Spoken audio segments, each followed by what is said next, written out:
সমগ্ৰ ৰাজ্যৰ লগতে চিৰাং জিলাৰ কাছলগাঁৱত লোকজাগৰণ মঞ্চৰ বিশাল প্ৰতিবাদী সমদল। বাংলাদেশত হৈ থকা হিন্দুসকলৰ ওপৰত সাম্প্ৰদায়িক হিংসা আৰু অত্যাচাৰ বন্ধ কৰা দাবীত এই বিশাল প্ৰতিবাদী সমদল আৰু ধৰ্ণা ৰূপায়ণ কৰে চিৰাং জিলা লোক জাগৰণ মঞ্চই। শান্তি নোবেল বঁটা প্ৰাপ্ত ডক্টৰ ইউনুছ চৰকাৰক তীব্ৰ ভাষাৰে নিন্দা জনাই বাংলাদেশত হিন্দুসকলৰ ওপৰত চলা অত্যাচাৰ বন্ধ কৰিবলৈ ভাৰত চৰকাৰক আহ্বান জনাই প্ৰতিবাদী সমদল অংশগ্ৰহণ কৰা নেতৃত্বসকলে।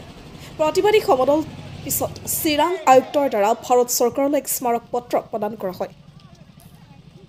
আজি চিৰাং জিলাৰ লোক জাগৰণ মঞ্চৰ দ্বাৰা আমি যি অৱস্থান ধৰ্মঘট পালন কৰিব গৈ আছোঁ, ইয়াৰ দ্বাৰা আমি কেইটামান মেছেজ দিব বিচাৰিছোঁ। প্ৰথমে মেছেজ দিব বিচাৰিছোঁ যে অত্যাচাৰী যি বাংলাদেশ চৰকাৰ আছে, যি মৌলবাদী তেওঁলোকে ইনফ্লুৱেঞ্চ হৈ আমাৰ হিন্দু ধৰ্মাৱলম্বী লোকসকলক যি অত্যাচাৰ কৰিছে, তেওঁলোকৰ জীৱনৰ প্ৰতি যি ভাবুকি সৃষ্টি কৰিছে, তেওঁলোকৰ মৌলিক অধিকাৰৰ প্ৰতি যি সৃষ্টি কৰিছে, সেইখিনি যাতে ঘূৰাই দিয়ে আৰু আমি গোটেই বিশ্বৰ যিমান হিন্দু আছে সকলোৱে এক হৈ আমি খাৰা হৈ আছোঁ। গতিকে বাংলাদেশত থকা হিন্দুসকলক আমি ইয়াৰ দ্বাৰা এটা মেছেজ দিছোঁ যে আপোনালোকে ভয় নকৰিব। আমি গোটেই পৃথিৱীত যিমান সনাতনী হিন্দু ধৰ্মৰ মানুহ আছোঁ আৰু যি মানৱীয়তা ধৰ্মত বিশ্বাস কৰে সকলো আপোনালোকৰ ওপৰত আছে, আপোনালোকে ভয় নকৰিব।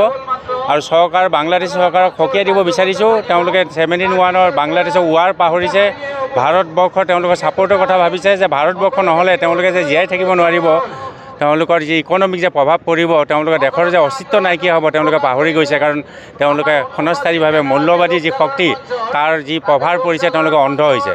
আৰু ইয়াৰ দ্বাৰা আমি বিশ্বাস কৰোঁ যে আমাৰ ভাৰত চৰকাৰে অনতিপলমে এনেকুৱা ব্যৱস্থা ল'ব যে আমাৰ বাংলাদেশত যিবিলাক হিন্দু নাগৰিক আছে তেওঁলোকক সকলো প্ৰকাৰে তেওঁলোকক প্ৰটেকশ্যন দিব সকলো দিশতে। আৰু আমি বাংলাদেশতো হিন্দু হিচাপে আমি আমাৰ নিজৰ প্ৰতিষ্ঠিত হৈ পেলাই আমি বিশ্ব দেশৰ মানুহৰ লগত হিন্দুসকলেও যাতে তাতেও খাৰা হৈ তেওঁলোকে জীয়াই থাকিব পাৰে তাৰো ব্যৱস্থা কৰিবলৈ আমি ভাৰত চৰকাৰক ইয়াৰ দ্বাৰা আহ্বান জনাইছোঁ।